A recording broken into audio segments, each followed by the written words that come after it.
SER Podcast. En la cadena SER. Buenos días. Buenos días. Good morning. Good morning. Bienvenidos, bienvenidas a la hora extra. Con Dani de la Fuente.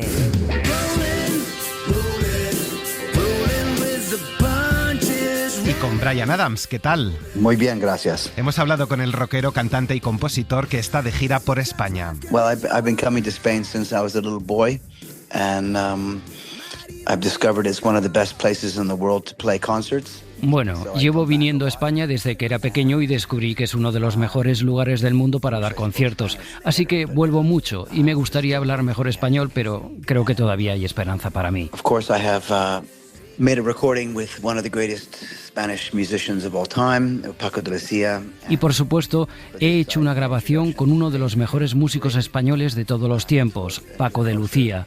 Y por eso, mi primer contacto con España fue todavía mayor, con una cultura con la que estaba vagamente familiarizado hasta entonces. Pero después de pasar tiempo con Paco, me familiaricé bastante con ella.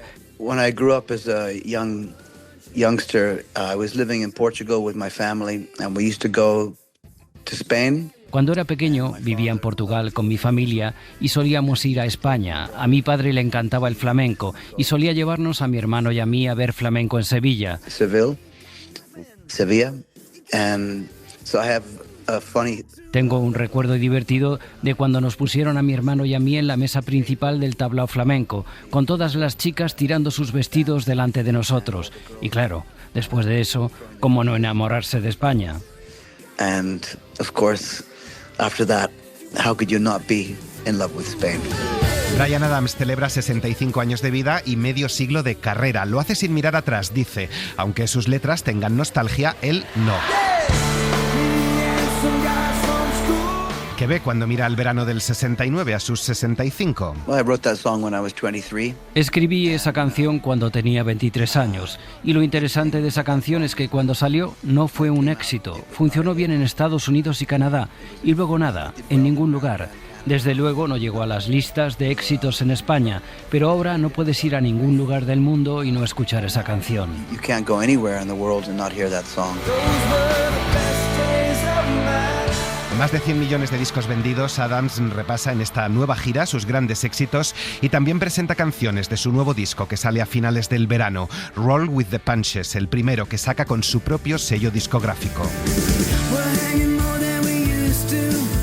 Well, you have to play the songs that people know, and those are musts, okay? So you try and fit in.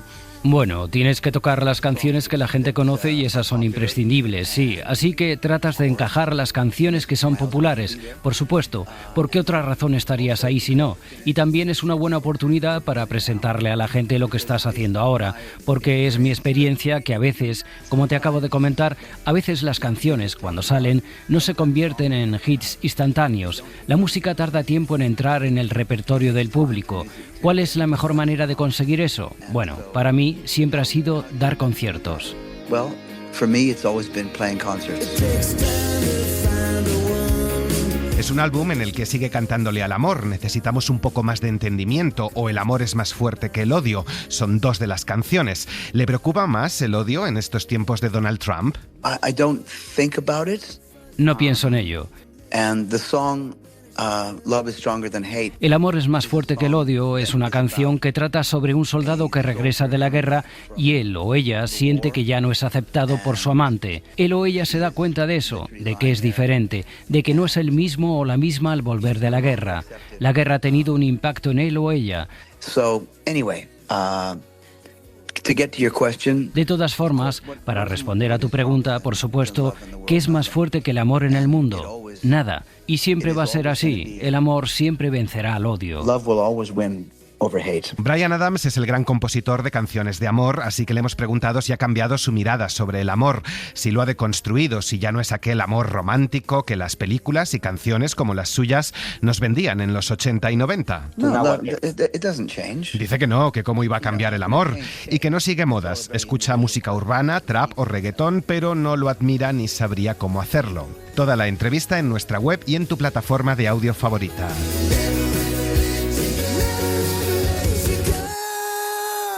La hora extra. Alberto Gómez Vaquero, bienvenido a La Hora Extra. Muchas gracias por invitarme. Alberto es escritor y traductor, además de dirigir una agencia de comunicación. Ha publicado 3 novelas y viene a presentarnos Cuando el río vuelva, la cuarta, con Carpe Noctem.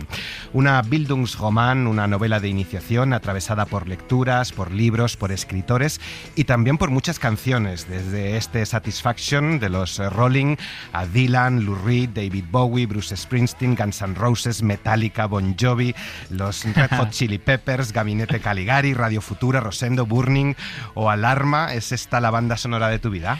Pues fíjate, me gusta mucho que hayas empezado por la música porque es de verdad es muy importante la novela y como fue muy importante yo creo para todos los que crecimos en los 90 como forma de educación sentimental al final y también un poco como propósito de huida, porque al final toda esa música lo que te hacía era tener ganas de llegar, bueno, en mi caso, no sé, por cercanía quizás geográfica a Madrid, no, voy a ver si consigo ir a vivirme a Madrid y sí, fue un poco la banda sonora de los 90, me faltó ahí, que tengo pendiente en otra novela, a ver si lo meto, en mi caso, además de eso, que es la parte internacional, digamos, sonaba mucho en los 90 a los que nos gustaba el rock, eso que se dio en llamar luego rock radical vasco, ¿no? Que ahí estaba pues Escorbuto, La Polla, Cortatu, todo este tipo de música también, ¿no? Cuando el río vuelva está dividida en 3 partes, curso alto, curso medio y curso bajo. Antes de entrar en la primera recoges una cita de Borges, de Bioy Casares. ¿Habría que escribir sobre los primeros pasos de un escritor? Sí, pero habría que hacerlo exagerando un poco, responde Borges. Sin exagerar, ¿cuáles fueron tus primeros pasos como escritor? Pues fíjate, yo me recuerdo toda la vida leyendo y casi toda la vida ya escribiendo. O sea, pues mis primeros pasos fueron probablemente copias malas de novelas policíacas. Sí, que también está un poquito en la novela, que luego, no sé si hablaremos, no es biográfica, lo digo desde ya, no es biográfica. Pero eso sí es verdad. Yo empecé escribiendo, pues leía mucho Agatha Christie, leía mucho unas novelitas que había de Alfred Hitchcock o patrocinadas por Alfred Hitchcock. Yo supongo que era una cosa de padrinazgo, ¿no? En aquello que había. Se llamaban Los 3 investigadores, creo recordar. Estaban las novelas de los 5 y de los 7. Entonces, pues copias un poco malísimas de estas. Digo malísimas porque se veía venir quién era el malo y además lo resolvían 15 folios. Entonces, pero bueno, yo empecé con la novela policíaca. Sí. Cuando el río vuelva nos cuenta el paso de la infancia a la adolescencia de un chico en un pueblo a finales del siglo XX, la relación con sus padres, con sus amigos, con las chicas, muchos asuntos por los que te quiero preguntar, pero sobre todo también su relación con los libros gracias al nuevo profesor de lengua y literatura que llega al colegio. Los lee con gozo y también con urgencia y ansiedad desordenadas. Eso le ha valido una reputación de pedante, de sabelotodo. Su sitio es aquel, la biblioteca, entre libros y apartado de los juegos más físicos. Leo. Me has respondido un poco cuáles fueron tus lecturas de niño, cuáles son esos referentes literarios, porque claro, nos decía esta temporada en La Hora Extra un escritor y librero, Sergio Bank, que claro, no todos empezamos leyendo Rojo y Negro, que muchos nos iniciamos en la lectura con El pirata Garrapata, seamos sinceros. Por supuestísimo. Los primeros que recuerdo pues serían cómics, probablemente desde Mortadelo, que me encantaba, me sigue encantando, yo soy súper fan de todo lo que haya hecho Paco Ibáñez. Ahora, en un momento dado, me iré a comprar de esos libros que hablábamos que no me debería comprar porque ya no me caben. Uno de esos va a ser que acaban de sacar los 200 primeros cómics o tiras de Mortadelo y Filemón. Y pues los cómics del Capitán Trueno, los cómics de Corto Maltés, yo soy muy fan de Corto Maltés. Y luego, pues estas novelas de detectives que hablábamos. Jack London, me gustaba mucho, los cuentos del Ártico, de Jack London, de Alaska. Recuerdo también a que me abrieran Julio Verne, El viaje al centro de la Tierra. Y luego Rojo y Negro, yo, por ponerlo un poco como hito, yo estaría ya en primero de la ESO, cuando leí, o segundo de la ESO, cuando leí Rojo y Negro. ¿Puede no gustarte Gabriel García Márquez y no pasa nada? ¿A ti también se te hizo bola 100 años de soledad como al protagonista y como a mí? Te confieso, cuando lo leí, quizá demasiado pequeño. Voy a hacer un club de gente que tiene que decir por lo bajo, pues a mí no me gustó 100 años de soledad. Sí. O no me emocionó. A mí, a ver, yo le reconozco a García Márquez una cosa, creo que esto es indiscutible, García Márquez escribe como Dios. A partir de ahí, yo me leí hace poquito El otoño del patriarca, que no lo había leído, y me pasa un poco lo mismo. Digo, bueno, lo he leído una vez, que bien escribe Gabriel García Márquez, pero no es para mí. luego ya esto es cuestión de gustos. Y me pasó con 100 años de soledad. Es como, bueno, pero me quedo con la sensación que bien contada, qué historia, que tal, que bien escrito, pero me quedo con la sensación de que en el fondo todo es un poquito superficial y yo no tengo ganas de volver a ese mundo. Esto es lo que me pasa a mí con García Márquez. Yo soy más, a lo mejor, necesitado de eso que Sabato llamaba abismos, entonces pues me llama más y sintonizo mejor, por ejemplo, con Juan Carlos Onetti, por decir otro del boom. Dedicas el libro a tu hija, que está a punto de estrenar la adolescencia. Ay, anda, sí. No sé si ha leído ya el libro o a partir de qué edad recomiendas su lectura. No lo ha leído porque en general no le obligo a leer nada de nadie y mucho menos de su padre, pobrecita mía, imagínate. Provocar un choque familiar por obligarla a leer. No. Pero yo creo que en la línea de lo que trata, chavales de 14, 15, 16 años que están un poco en la edad del protagonista, un poco mayores quizá, pero bueno, por la forma en que está escrita el libro, yo creo que les puede molar, les puede gustar y se pueden sentir un poco identificados y pueden ver que, sobre todo, yo creo que es lo interesante cuando es adolescente, que otros antes han pasado por ahí, que no estás solo, que esa sensación de que estás desconcertado, nadie te entiende, no encajas, pues bueno, la han vivido también quienes ahora son tus padres y puedes hablar con ellos. Por favor, hablen con los adultos responsables o irresponsables. El sexo parece ser algo cada vez más importante en su alrededor. Crecen las conversaciones sobre el tema, las bromas, las insinuaciones. Escribes: el deseo lo mantiene excitado día y noche. Te decía que es verdad que me ha recordado mucho a cómo éramos de adolescentes. Es verdad, el sexo ocupaba buena parte de nuestro tiempo en nuestra mente todos los días. Te decían tus padres, pero no te has fijado. No tengo tiempo, estoy fijándome en otras cosas, sí.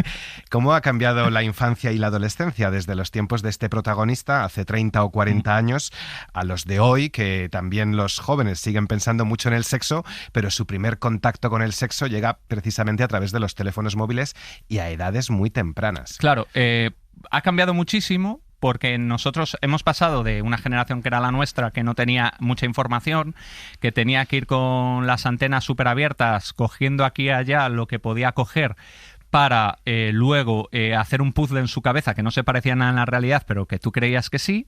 Y antes eran revistas que llegaban de los mayores, algún vídeo perdido por ahí que veías con los amigos en VHS.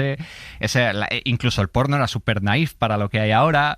Y estas eran nuestras fuentes de información. Un adulto jamás te iba a decir nada y los que hemos crecido en entornos católicos, bueno, pues la Iglesia Católica era lo que era para estos temas, es lo que es. Entonces, ahora, sin embargo, efectivamente, desde que les das un móvil, lo primero casi que les entra con las aplicaciones es... ya no pornografía, que también, pero sexualización de todo, en TikTok, en todo, y yo creo que hemos pasado de no tener información a tener un exceso, entre comillas, de información, pero solo de una fuente. Nadie les está diciendo, oye, esto es ficción, esto es dramatización, esto es una exageración de lo que las relaciones sexuales deben ser, aquí hay humillación que no debería producirse, aquí hay una violencia que no debería producirse. El otro día contaba alguien, creo que era en El País, en una carta que se había quedado, una profesora que se había quedado loca con chavales de 9 años viendo porno en el móvil en el baño del colegio, y que uno de ellos decía, pon en los que sangra, que es lo que más me gusta.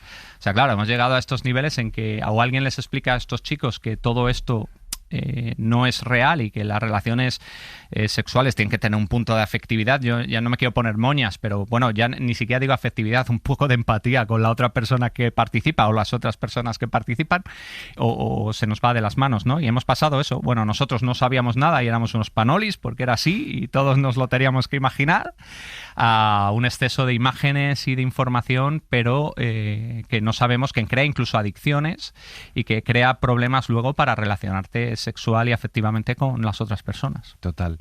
¿Y cómo han cambiado los pueblos o cuánto permanecen estancados en una edad media incorrupta que escribes? Pues han cambiado, yo creo que también. Nos hemos acercado un poco a las ciudades para bien y para mal. Yo cuando éramos pequeños, yo todavía llegué a ver a esta gente que iba al campo en animales, todavía se hacía la matanza, que se cuenta también en el libro, pero se hacía en la plaza o en la calle del vecino que tenía en la casa el cerdo o los cerdos.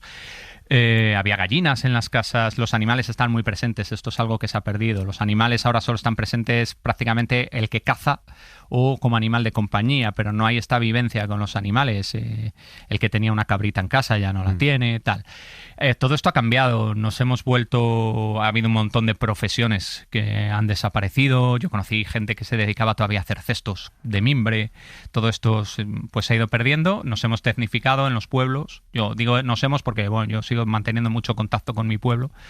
Y nos hemos acercado a las ciudades. Incluso, fíjate, nos hemos acercado tanto que en mi pueblo está pasando una cosa que me da mucha penita, que es que al final los niños, como los padres trabajan en la ciudad, hacen la vida en la ciudad, compran en la ciudad, nos han ido desvalijando, y uso el verbo con toda la mala leche, nos han ido desvalijando y no tenemos servicios ya casi ni médicos, ni bancos, ni nada, pues al final los niños los llevan al cole de la ciudad y el pueblo está perdiendo la guardería y el colegio. Entonces, pues sí, esto que se llama la España vaciada está siendo un poco un drama y esos pueblos de antes pues los hemos perdido con todo su vocabulario, que a mí es algo que me da mucha pena también, ¿no? Ese montón de palabras que hacía referencia a cosas que ya no existen. Otra de las cosas que me ha gustado mucho de la historia es que también es un diálogo intergeneracional, ¿no? El comprender de alguna manera a esos padres que estaban muy marcados por Dios, por el pecado, por la religión y por esa palabra que se les atraganta, la dictadura. No tienes ni puta idea de lo que fue y me lo quieres contar a mí,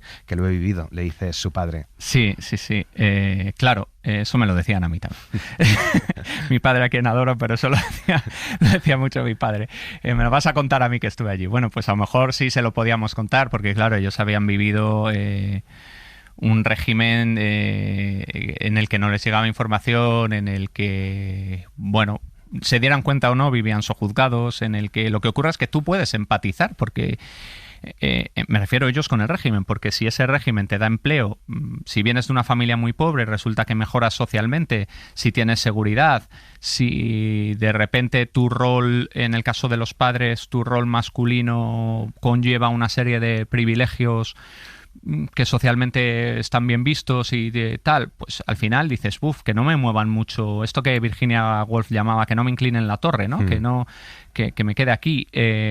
Pero claro, los que lo vivieron desde otros puntos de vista, pues cuentan la historia de otra manera, y claro, ellos no son conscientes, luego sí, luego con los años sí, pero no han hecho esto que ahora se llama deconstruirse, no han sido conscientes hasta muy tarde de hasta qué punto su papel en la sociedad ha venido determinado por la moral ajena y por las normas ajenas, que en este caso se reflejaban en leyes, además.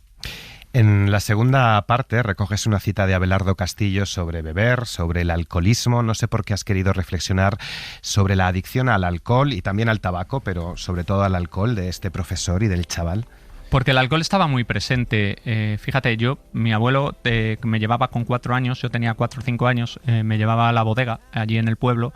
Él tenía, en la misma bodega había como 2 sisas que llamamos allí, 2 pequeñas bodeguitas, y él me ofrecía siempre vino. Y yo decía, no, abuelo, no quiero vino. Pero salíamos por las escaleras, nos encontrábamos con el vecino y decía, ¿y un vaso de vino para el niño? Y yo decía, se llamaba Daniel, no, Daniel, no quiero vino. Y dice, bueno, con gaseosa. Y solo me lo aceptaba.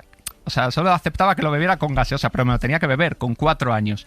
Es decir, el alcohol no solo estaba muy presente, sino que para los chicos era una especie de ritual de paso y un poco de marca de que ha sido llegando a la vida adulta.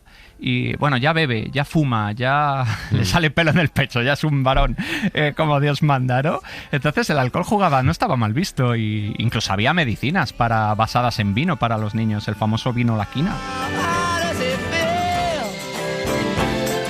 Hemos aprovechado esta semana para conversar con algunos escritores que vienen de fuera a visitarnos por la Feria del Libro de Madrid.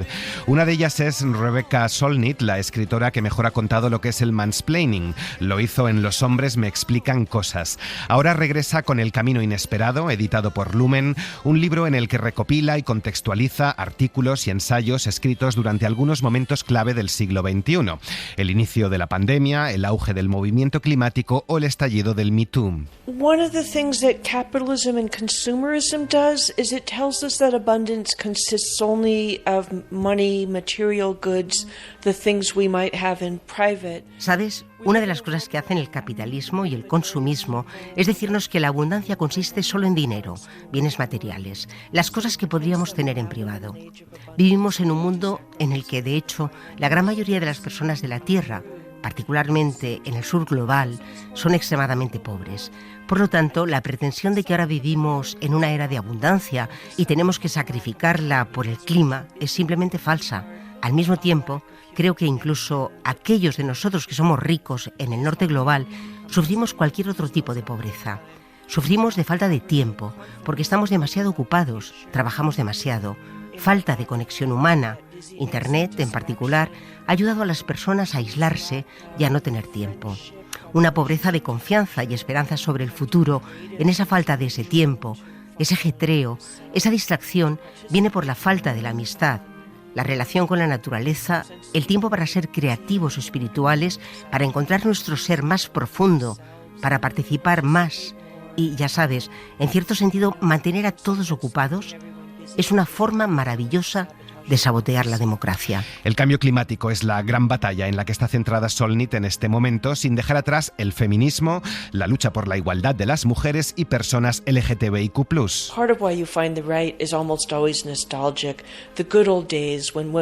La derecha siempre es nostálgica con los viejos tiempos. Cuando las mujeres estábamos descalzas, embarazadas y en la cocina, no participaban en la vida pública, en la que los gays tenían que esconderse, solo los hombres blancos ocupaban posiciones de poder. Ese es el mundo que quieren. Y existió, aunque no como dicen. Y era un mundo malo para el resto de nosotros, un mundo terrible para el medio ambiente. Y pueden ganar algunas de las batallas, pero no creo que estén ganando la guerra.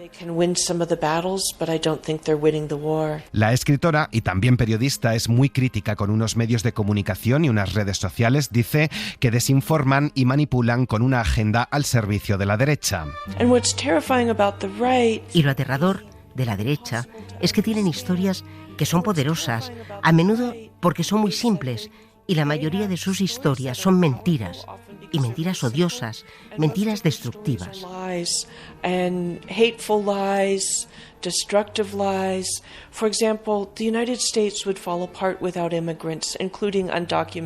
Por ejemplo, Estados Unidos se derrumbaría sin inmigrantes, incluidos los inmigrantes indocumentados y los refugiados. Vivo en California. Los inmigrantes hispanohablantes hacen la mayor parte del trabajo agrícola en California. Y si los expulsas a todos, la industria agrícola se derrumbaría por completo. Ya está terriblemente afectada. Vacas sin nadie que las ordeñe, árboles sin que nadie recoja su fruta, campos sin nadie para plantar. Por eso cuentan una historia venenosa en la que los inmigrantes son una invasión, una carga, un gasto, cuando en realidad los inmigrantes sostienen la economía. Así que estamos en una batalla de historias. Por eso, en esta batalla de historias, necesitamos tener buenas historias, necesitamos historias claras, necesitamos historias para decirle a la gente que, de hecho, sus vidas son mejores y más ricas, que si respetamos los derechos humanos universales, si hacemos lo que el clima exige de nosotros, si vivimos en un mundo de respeto, será un mundo de generosidad y abundancia, porque el otro secreto del mundo es que vivimos en un mundo de magnífica abundancia. Hay suficiente comida, suficiente ropa, suficiente refugio, suficiente medicina, suficiente cuidado, suficiente compañía para todos. El capitalismo ha creado sistemas de distribución obscenos y eso se aplica tanto a las relaciones humanas como a los bienes materiales. Internet crea tanta soledad y aislamiento no porque haya una escasez real de seres humanos, sino porque un puñado de hombres muy ricos han reorganizado nuestras relaciones y hábitos con fines de lucro, muchos de los cuales viven en Silicon Valley, donde puedo ver de cerca quiénes son realmente. La memoria nos da poder, escribe Rebecca Solnit, y teme el olvido, añade más adelante. Dice que su país es amnésico, el olvido es omnipresente. La memoria produce esperanza del mismo modo que la amnesia produce desesperanza. Creo que la derecha le da a la gente recuerdos falsos. Llevo diciendo desde 2016 que la famosa frase de Donald Trump, hacer grande a América de nuevo, en realidad significa hacer que Estados Unidos vuelva a ser como en 1958, excepto cuando significa hacer que Estados Unidos vuelva a ser como en 1858, antes de que acabásemos con la esclavitud, por ejemplo. Así que tienen una visión ficticia de un mundo feliz en el que hombres cristianos blancos, heterosexuales, tenían el poder total y todos los demás fueron subyugados, silenciados, reprimidos, excluidos. Y también es un pasado ficticio, porque Estados Unidos siempre fue un país de inmigrantes. Siempre hubo resistencia y oposición.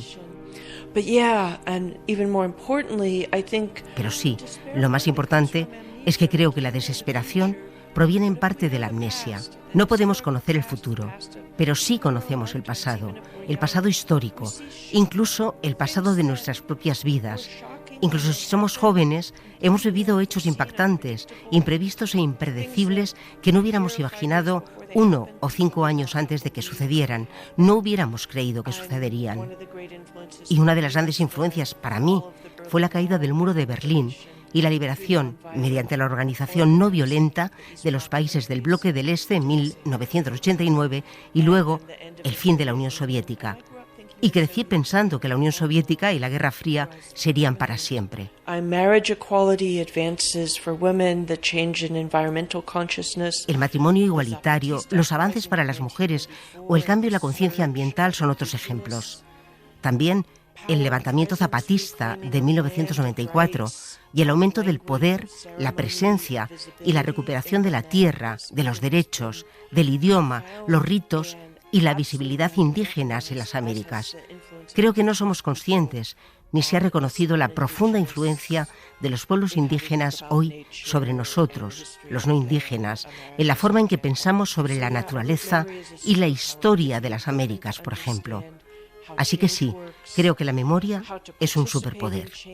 Te brinda las herramientas para entender cómo funciona el cambio, cómo participar en el cambio, cómo reconocer que hay algunas cosas que puedes entender sobre cómo funciona todo, pero que las sorpresas vienen con regularidad y hay que devolver la memoria a la gente. No recuerdo ahora su nombre, pero creo que un escritor latinoamericano habló de la guerra de la memoria contra el olvido. Y me parece muy importante. Una invitación a no caer en el derrotismo, a no perder la ilusión, a confiar en el cambio tranquilo, recuperar la imaginación para poder alcanzar otros mundos que sí son posibles. Toda la entrevista en nuestra web y en tu plataforma de audio favorita. Que me interesa la memoria, uno de los motivos es porque tengo muy mala memoria. Entonces es como una lucha constante, ¿no? Por recordar lo que hice el año pasado, por recordar lo que hice la semana pasada. De hecho, bueno, recogiendo, ¿no?, el material para esta exposición, había cosas que ni recordaba, ¿no?, de haber hecho. Y yo creo que ese miedo, ¿no?, a no recordar el pasado es lo que me lleva a interesarme por este tema, ¿no?, por esa lucha que en el fondo yo creo que hacemos todos constantemente, ¿no?, como personas y como sociedad, de luchar contra el olvido, ¿no? No es tan optimista como Rebecca Solnit. Paco Roca. El Instituto Cervantes acoge estos días la exposición La Memoria, viaje emocional por los cómics de Paco Roca. Me gusta la memoria, ¿no?, porque sabemos que si fuese un personaje de un cómic, de una novela, sería el más romántico del mundo, porque sabemos que a la larga, hagamos lo que hagamos, vencerá el olvido, ¿no?, a la memoria. O sea, será una gran lucha que la lucharemos estoicamente, pero que al final, ¿no?, vencerá el olvido, ¿no? Olvidaremos, pues, quiénes fuimos, olvidamos, ¿no?, a los que han estado antes que nosotros con el tiempo, y quizá por eso me gusta, ¿no?, en las historias, porque estás tratando temas que sabes que, bueno, que quizás han vencido, ¿no?, la memoria ha vencido en tu cómic,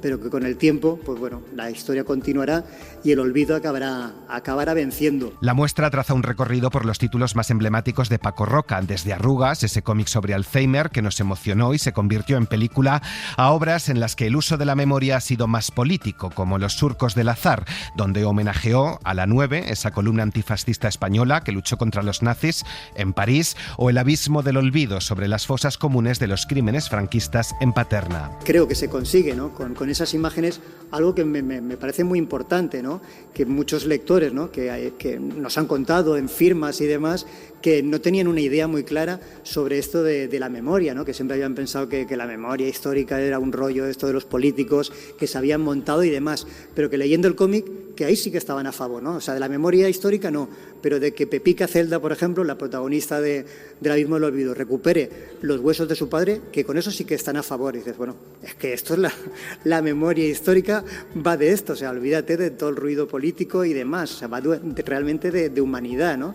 De que podamos, ¿no? De podamos respetar a las víctimas y hacer una reparación de todo ello, ¿no? Pues yo creo que también los cómics y, como se ha dicho, el arte sirven para eso, ¿no? Sirven para hacer justicia. Los dibujos de Paco Roca emocionan en los libros, pero también en los murales que cuelgan de esta exposición, porque nos recuerda lo familiar y el legado emocional, pero también cómo vivir en el mundo de hoy. El argumento es una excusa, lo que queremos es pasar por nuestros miedos y tocar pues el tema de la muerte, el tema de la vejez, el tema del olvido, porque tienes muy mala memoria, quieres pasar también por tu familia y recordar pues algo de tu infancia que te parece bonito, ¿no? El hecho de dibujar, en cierta forma, es revivirlo, ¿no? Yo cuando dibujo algo lo estoy reviviendo, ¿no? En ese momento que dibujo a mi padre, por ejemplo, que murió hace unos años, pues para mí mientras lo estoy dibujando está vivo de nuevo y puedo conversar con él, puedo tener un momento de nuevo de intimidad, ¿no? Por eso es importante para mí pasar por estos lugares.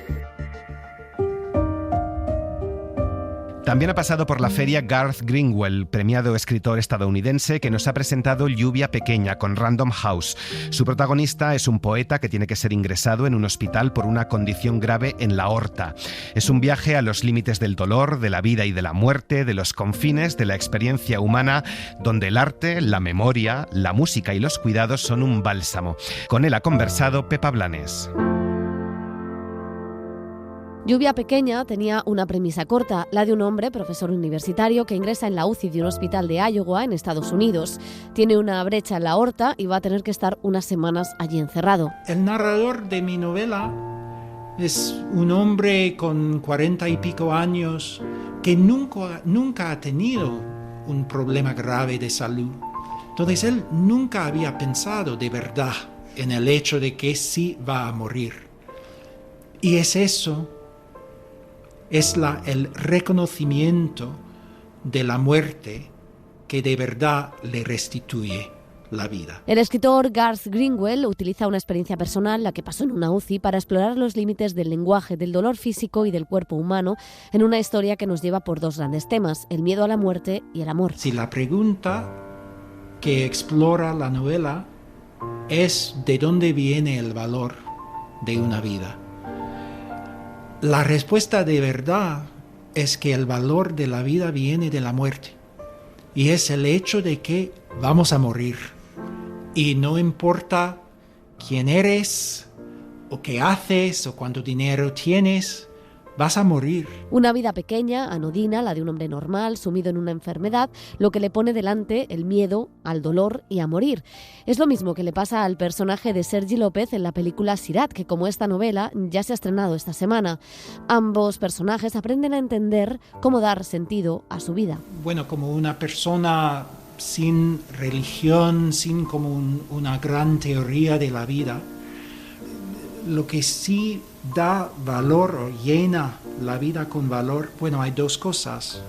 Hay el arte y hay el amor. Y en ese buscar sentido aparece el arte, la poesía, la cultura como algo imprescindible en esa vida humana. En esta situación, en las 2 semanas que pasa en el hospital, es que el narrador está pensando sobre su vida y preguntándose si su vida ha cumplido como 3 tipos de valor. Y para mí, sí, era una manera de pensar, sí, como el gran apuesto de dedicar la vida al arte, si ha tenido sentido o no. Pero también está la memoria y el amor. Su pareja, un poeta español, le cuida en la distancia, pues estamos en plena pandemia del COVID y las visitas a los hospitales son restringidas. El amor queer como bálsamo, alejado del deseo, toxicidades y retratado como una forma conmovedora y feliz de vivir. Es algo también autobiográfico. Él también tiene una pareja española, un poeta que le ha acercado a Lorca, a Cernuda, a Albert. Porque, bueno, una de las cosas maravillosas de mi relación es que Luis me ha enseñado un poco sobre la poesía española, que es la gran pasión de su vida. Y bueno, y sí, poetas como, por ejemplo, Cernuda, para mí ahora son fundamentales. Lluvia pequeña es una novela fascinante que podría ser una especie de versión corta de La montaña mágica, donde la enfermedad y el aislamiento consiguen generar tensión y donde hay poesía hasta en el lenguaje médico. Y sí, algo que me interesó mucho era cómo hacer un lenguaje literario con los recursos del hospital, los recursos lingüísticos del hospital. Pero sobre todo es una novela sobre la serenidad, aquella que tanto el protagonista como las lectoras consiguen adquirir cuando llegan al final. La hora extra. Y terminamos en el Teatro Español, a donde llega esta semana un tranvía llamado Deseo, después de parar por otras ciudades españolas. Es una adaptación que David Serrano ha hecho de la obra de Tennessee Williams, protagonizada por Natalie Poza y Pablo Derqui. A mí me fascina esta obra, como todo Tennessee Williams.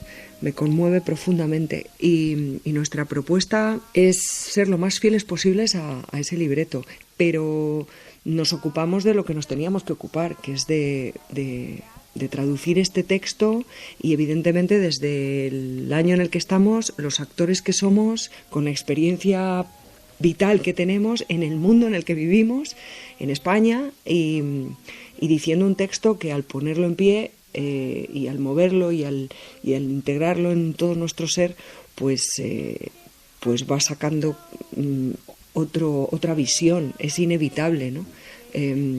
Te pasa diciendo el texto, ¿no? Que te resuenan cosas de lo que te rodea, del mundo que te rodea.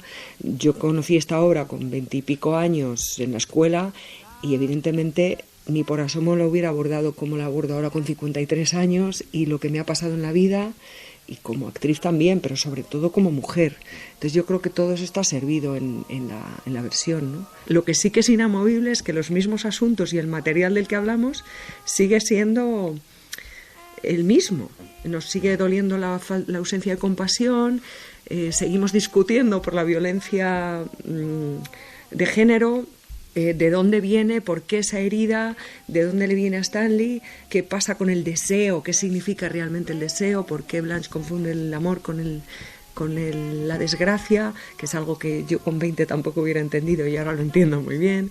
Todos los asuntos están servidos, pero desde donde nosotros estamos ahora, ¿no? Un tranvía llamado Deseo es una de las cumbres de la dramaturgia norteamericana. Natalie interpreta a Blanche Dubois, una mujer que tras arruinarse y perder la casa familiar regresa a Nueva Orleans, viéndose obligada a vivir en la casa de su hermana Estela, que está casada con Stanley Kowalski, un hombre violento y alcohólico. Es un poco una definición del hombre de los años 40, o 30, o 50, o 60.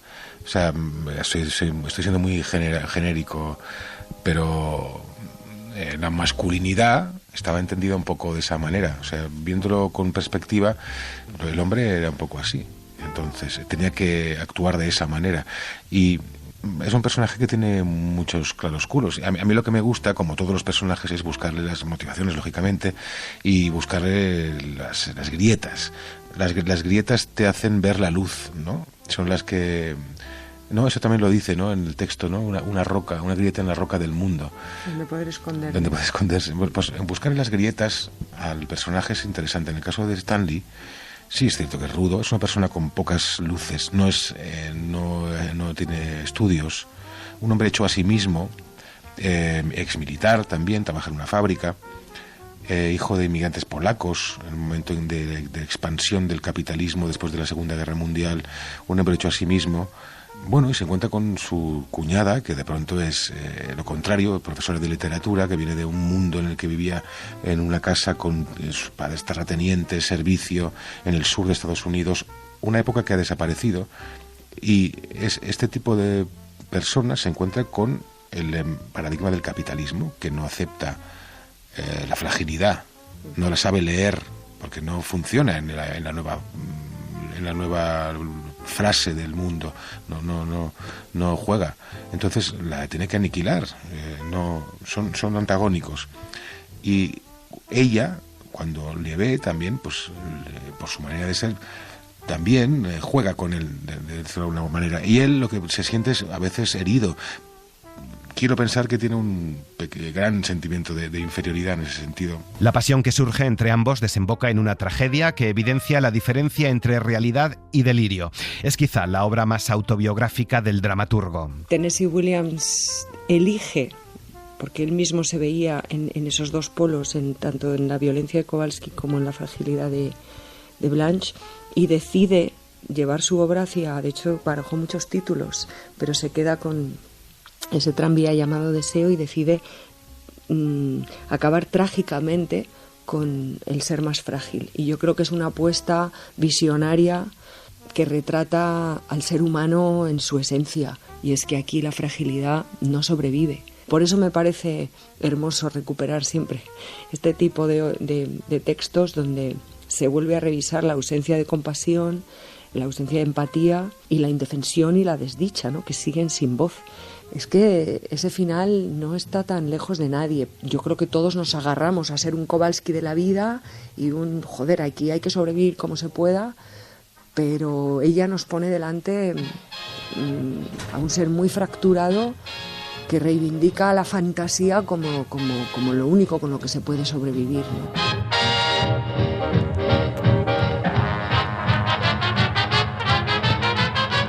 María Jesús Rodríguez ha estado en la técnica. Muchas gracias por acompañarnos. Buena semana.